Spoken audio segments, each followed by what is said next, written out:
Okay guys, so start na tayo. Unboxin natin itong micro SD card from SanDisk. Nahihirapan kasi ako gawa po, di ba? Nakita nyo, tumalas yung cutter ko kasi nagpalit ako ng blade. I mean, tinanggal ko yung bungi-bungi kagabi or last time. And so yun na nga. Mas okay na siya ngayon. And let's see kung ano ang laman ating item. So yan siya, parang malikabok konting yan. So alam niyo na yung gagawin ko, medyo lilinisin ko muna ta. So yan, nalinis ko na siya guys. So yun nakalagay SanDisk Extreme 512 gig Q3. Saan yung class nito? Akala ko class 10 to. So yun, V30 U3 pala siya. And then A2. So may mga ibig sabihin yan, yung mga yung mga description yan. Ilalagay ko na lang din yung meaning yan sa video. Ilalagay ko siya, i-overlay ko para makita nyo. So yan, baksan natin. At dito daw. So tayo dyan.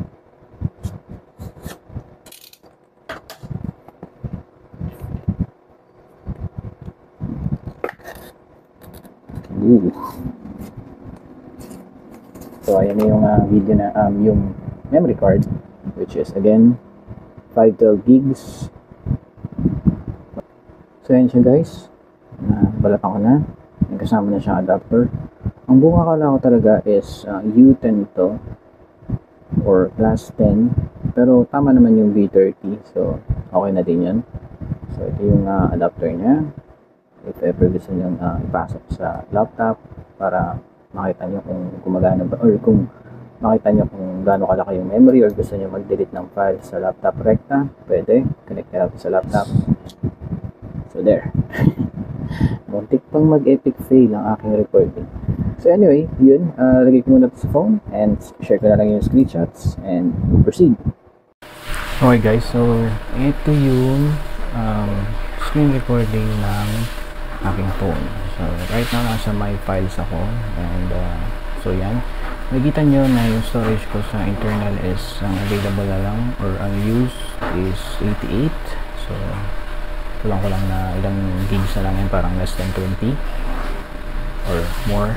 And then sa SD card, ito yung nakalagay. So nakakapagtaka dyan kasi nung bagong lagay ko yan, imbis na 512, actually ito kita rin pala, imbis na 512 ang nakalagay 536. Normally kapag 512 ang binili mo, may gamit ng ilang MB or gig doon, parang system memory yung ginagamit niya. So ito hindi ko alam kung bakit. So try natin maglipat ng file. Wait lang, ito. So itong file na to ay nakalagay sa external, so 500 or less than 1 gig. Try natin gumawa ng copy para matest kung ano yung write speed nya. So paste natin dito, and yan, mabilis naman siya mag-write.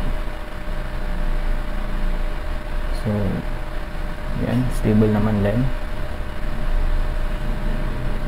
I-post ko na lang din yung siguro post ko na lang din yung read and write speed niya. So yan, saglit lang naman siya, inabot yung half gig.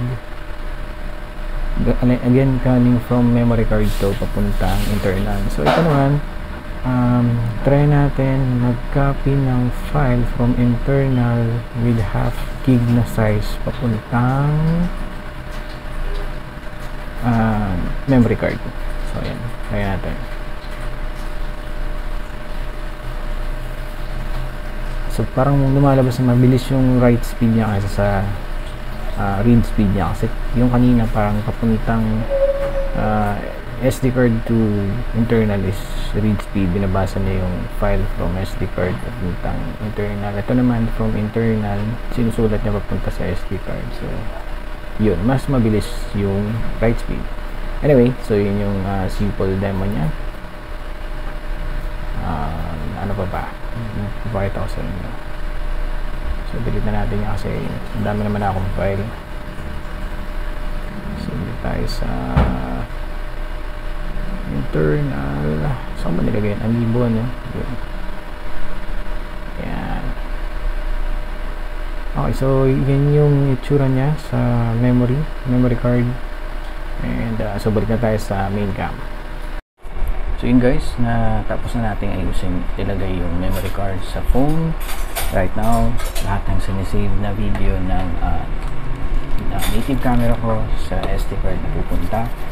So tatry natin yan mag-record ng maraming 4K na videos in the future para malaman natin kung okay ba siya. And kanina nakita niyo yung transfer rate. Ang nakalagay kasi dito is up to 140 yung MB per second na write speed niya. Yung read speed naman niya is around 200 MB per second. So ang pinagtataka ko lang is dapat 512 to. So usually pag nilagay mo isang memory card na 512 ang size, pag insert mo siya, kumakain ng ibang system files siya. So hindi siya eksaktong 512 yung makikita mo, pero yung total is 512. And then dapat ang free memory is around 58 or 506 or lesser na gig. Pero sa kanya baliktad. So 512 pero ang lumalabas is meron pa akong free something na 536. So parang imbis na bumaba, tumaas. I'm not sure. Anyway, so kaya akong kinuha to kasi nakalagay dyan good for 4K video. So yun yung target kong gawin, which is mag-record ng maraming 4K videos. And so yun na nga nakalagay dito is Extreme Pro. So micro SD card. By the way, nakalagay dito is 20% recycled material. So eco-friendly. And ano pa ba? Actually yun lang eh. Made in Taiwan. And wala namang ibang nakalagay. By the way, yung ibang SD card yung nakalagay na